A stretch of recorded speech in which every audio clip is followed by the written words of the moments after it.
Hello guys, welcome to my tutorial on oven baked ribs. I found a recipe online and I'm going to attempt to make these. They always look nice when other people make them.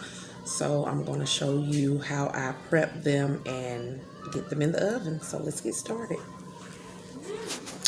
Alright, I have my ribs, some brown sugar, a little bit of apple cider vinegar, a table blend of spices, some pepper, and some seasoned salt. Now, you can use just salt and pepper if you want, but since I'm using this seasoned salt, I feel like I can omit the regular salt. All right. And I also have a pan here ready to go. I'm going to actually put foil on it. And again, excuse my nails. I'm in quarantine. I cannot go to a shop right now, so bear with me, please. But yes, so this is my pan that I'm going to be using. I think I'm going to cover it with some foil. That's my knife. I just want to show you I have my oven set at 275. We're going to let this bake for about 3 to 4 hours, low and slow.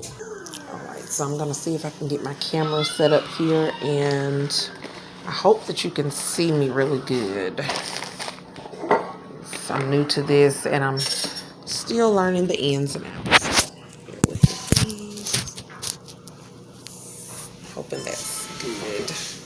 Set my bottle here so I can have something to look at. Just make sure we're in full focus and zoom. Yep, that is perfect. Okay, and you'll have to excuse me because I do have children that are virtually learning. So, there's that. And I do not own rights to any of the audio in the background, as I have another child that is watching a movie. She may be about to take a nap. I'm going to go ahead and get my gloves on here.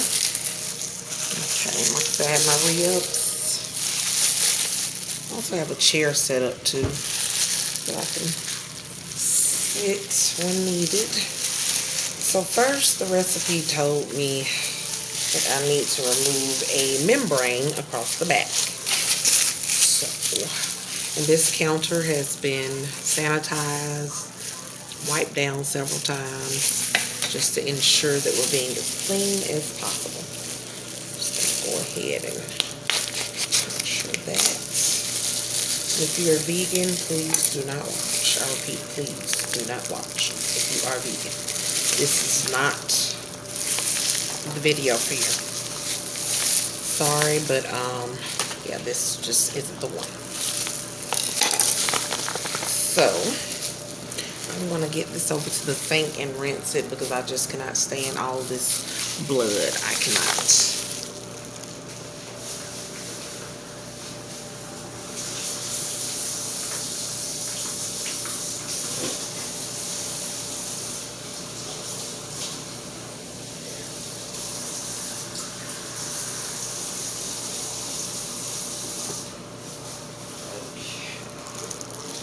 This back over here, and I think I'm going to change my gloves because that's just too much for me as well. Alright, and they talk about a membrane on here, and I'm going to see if I can find it because I'm hoping I didn't get a rack that already has a membrane cut off. But oh, and my shirt, it's courtesy of the Enhanced Food Group.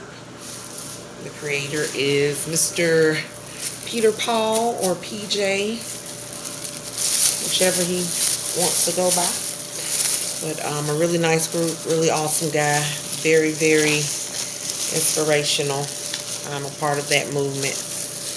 Alright, so you guys, like I said, the video, well, it was a video too, but there's the membrane that it was describing, if you can see that.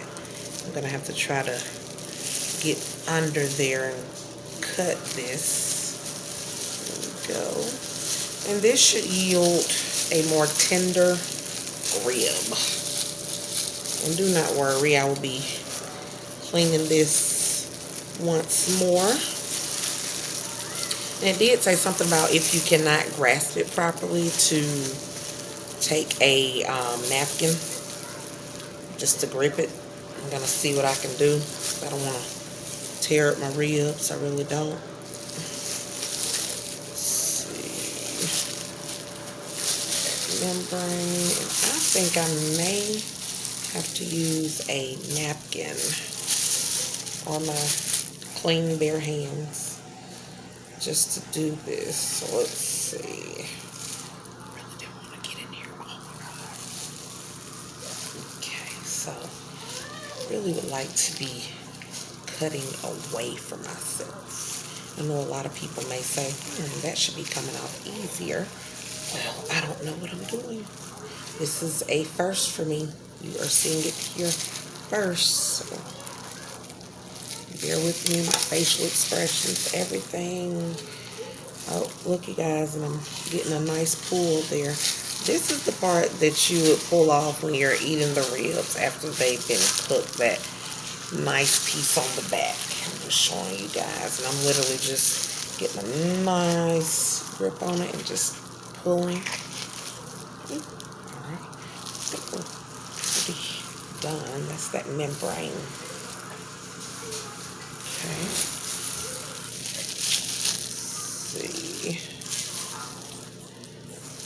And please don't forget to subscribe to my channel below so that you can stay up to date on all of the new and exciting things that I'm trying firsthand. And I think we are done with the membrane part, thank goodness. So as you can see, that backing gets completely ripped off of there. I'm going to take it and rinse it one more time, clean it, and then place it on my pan.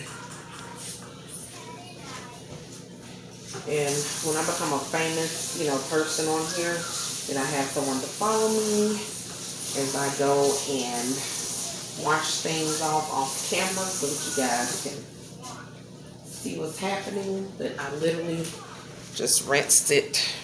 I'll place it on my pan and get my hands washed up really, really good.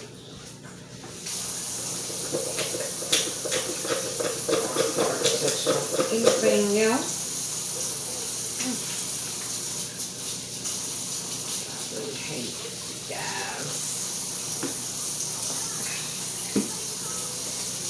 I even eat meat at this point. The way I act about cleaning it sometimes, but it has to be clean, so there's that. Okay, what I'm going to do now is, I'll get my trash can around here. You guys give me a second. And if you want, you can fast forward through this part, or call it your little intermission and catch up with anything. I'm done with my knife at this point. Seasoning.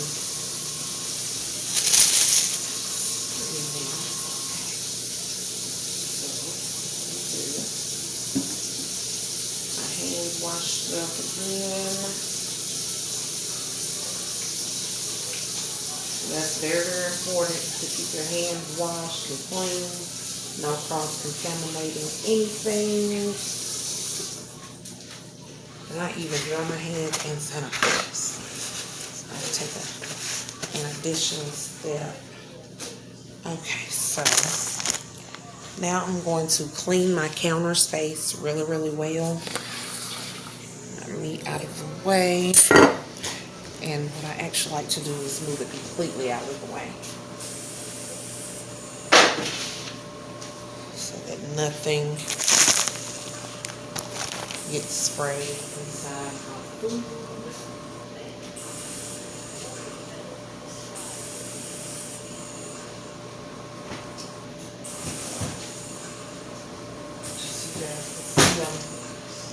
Using a all-purpose cleaner. Then I'm going to come back behind that with disinfectant wipes. Make sure we get it good, because Other things will be made on this surface.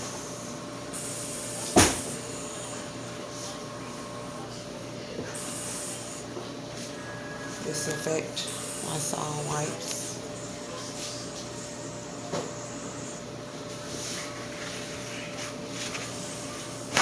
Important steps. I feel the need to leave it in my video. Just look at all that mess I just cleaned up. I am great. Give me a second, you guys. Alright, so I have sanitized my counter space. I have my ribs on the pan. I did put them diagonally just to give it more space because it would not stretch the other way. So I'm going to try to get my camera set up again. Bear with me, please.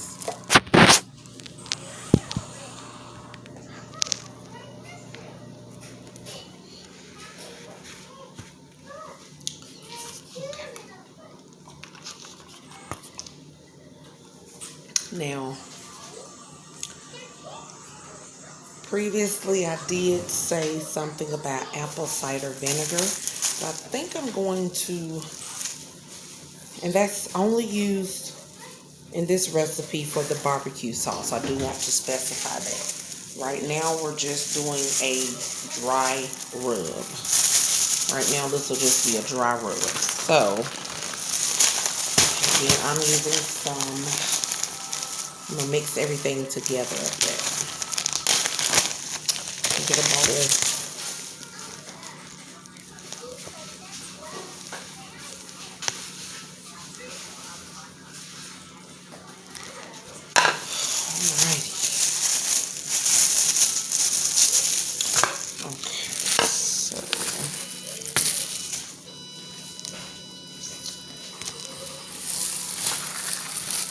Okay, so now I am going to mix together my seasonings, dry rub for my ribs. And I don't want to use much dark brown sugar, just a little bit, not much. And for my personal recipe, this little is going to go a long way.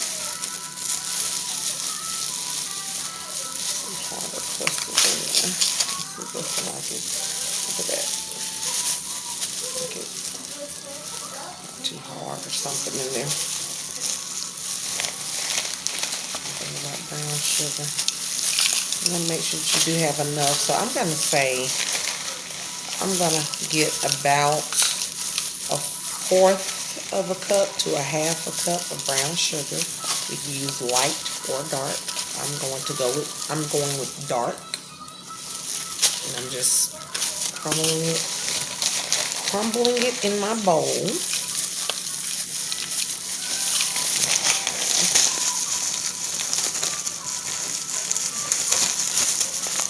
Now, as far as, now I'm eyeballing this, but I'm going to give you measurements, and you can use those measurements first and then alter how much you want based on your taste buds. So with pepper, I'm going to do about, I'm going to say a teaspoon. Right. Seasoned salt, about 2 teaspoons. All right. And for my table blend, I'm just going to do about a teaspoon. All right, so these are my blends. And last minute, I think I would like to add some onion or garlic powder. Let's see which one I have.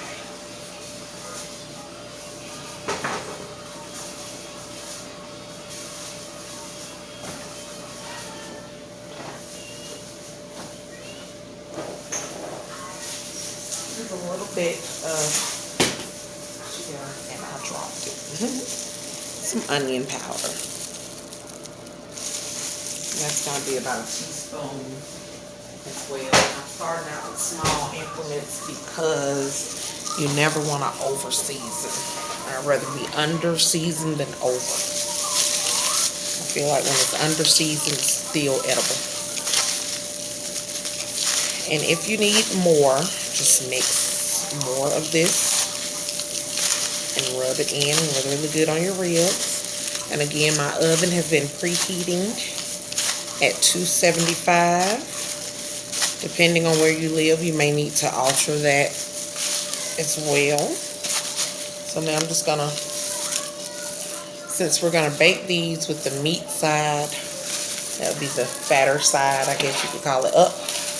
We're going to flip it and season both sides for sure. So, the seasoning, this side, rub it in. It's a nice little rub. This rack of ribs is at the spot. Nice rub. And I don't want to overdo it because I do like to taste the natural flavors of things too, you know. So that's important for me. I do like to get some along the tips, I guess you can call it, the rib tips. And we're going to flip it. And I'm going to pour the rest of my rub across the top just to be sure that I get it evenly distributed. And I'm going to rub my ribs. Just rub it in. Oh, it smells so good, you guys.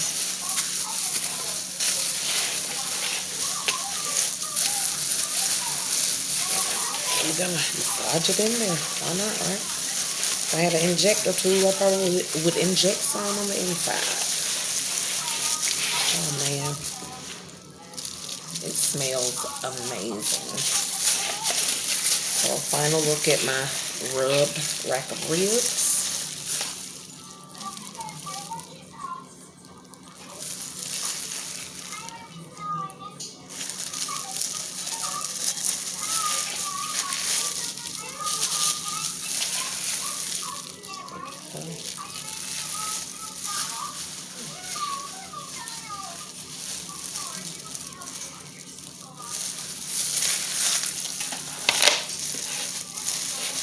I'm going to cover this with some oil.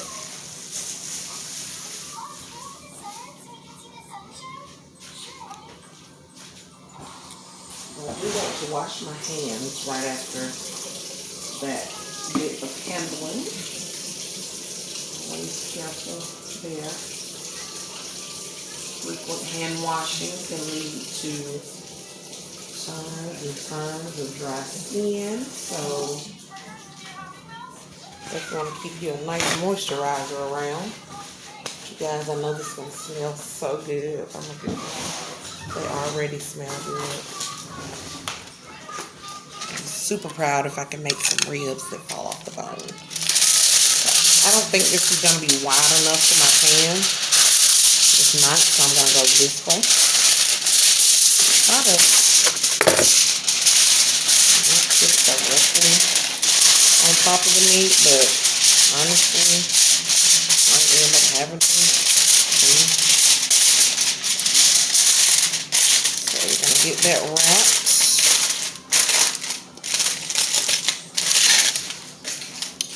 I'm going to tell you something. Investing in a good aluminum foil is necessary. Sometimes you don't need a good one. At other times you really do, and I think this is one of those times. Too thin, it won't hold properly. You'll probably be disappointed. During your cook time, get those edges right.